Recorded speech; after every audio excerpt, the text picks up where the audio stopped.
ഞാൻ ഇന്ന പെൺകുട്ടിയെ പീഡിപ്പിച്ചു, കാലങ്ങളായി കുട്ടിയുടെ അച്ഛനും അമ്മയ്ക്കും പൈസ കൊടുത്ത് പീഡിപ്പിക്കുകയാണ് എന്നും പറഞ്ഞുകൊണ്ട് വരികയും എനിക്ക് അപ്പോൾ മൊഴി പരാതി വായിക്കാൻ തന്നു. അപ്പോഴാണ് ഞാൻ ഈ സംഭവം അറിയുന്നത്. പല ചാനലിലും പറയുന്നത് സ്കൂളിൽ വെച്ച് ബോധം കെട്ട് വീണു, ഇവിടെ നിന്ന് കൊണ്ടുപോകും. അങ്ങനെയല്ല, ഇത് വീട്ടിൽ വെച്ചാണ് ബോധം കെട്ട് വീഴുന്നത്. അങ്ങനെ ഞങ്ങൾ ഹോസ്പിറ്റലിൽ കൊണ്ടുപോയി. പോക്സോ വകുപ്പ് പ്രകാരമാണ് എനിക്ക് പ്രിൻസിപ്പാളിനും നമുക്കൊക്കെ എപ്പോഴും ഈ പരാതിക്ക് മറുപടി എഴുതാൻ മാത്രമേ നേരം.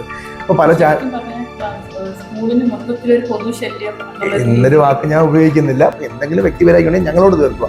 പക്ഷെ ഒരു കുട്ടി ഇതിലേക്ക് വലിച്ചഴിക്കുക, അത് എല്ലാ സ്കൂളിൽ എല്ലാവർക്കും വിഷമമുണ്ട്. പഠിക്കുന്നില്ല തീരുമാനിച്ചെന്ന് മാത്രമല്ല, കുട്ടി കോഴ്സ് ക്യാൻസൽ ചെയ്യുകയും ചെയ്തു. ഫസ്റ്റ് ഇയർ കോഴ്സ് ക്യാൻസൽ ചെയ്തു. ഈ ടീച്ചർ ഉള്ള സ്ഥലത്തേക്ക് എനിക്ക് പഠിക്കാൻ പറ്റത്തില്ല എന്ന് പറഞ്ഞു. അതുകൊണ്ട് എനിക്കെതിരെ ഇവരെല്ലാം കൂടെ ഒരു ടീമായി നിന്നുകൊണ്ട് കേസ് കൊടുക്കുകയും എൻ്റെ നിയമനം 4 വർഷത്തോളം ഈ കോടതി കേസുകൾ കാരണം 4 വർഷത്തോളം നീണ്ടുപോയി. എനിക്ക് ശമ്പളം കിട്ടുന്ന 4 വർഷത്തിന് ശേഷമാണ്. അതിനുശേഷവും പല കാര്യങ്ങളിലും ഈ ടീച്ചറിൻ്റെ ഹസ്ബൻഡ് എന്നെ പല രീതിയിലും വിളിക്കുകയും ചീത്ത വിളിക്കുകയും പല കാര്യങ്ങളിലും പല പ്രശ്നങ്ങളുണ്ടായിട്ടുണ്ട്.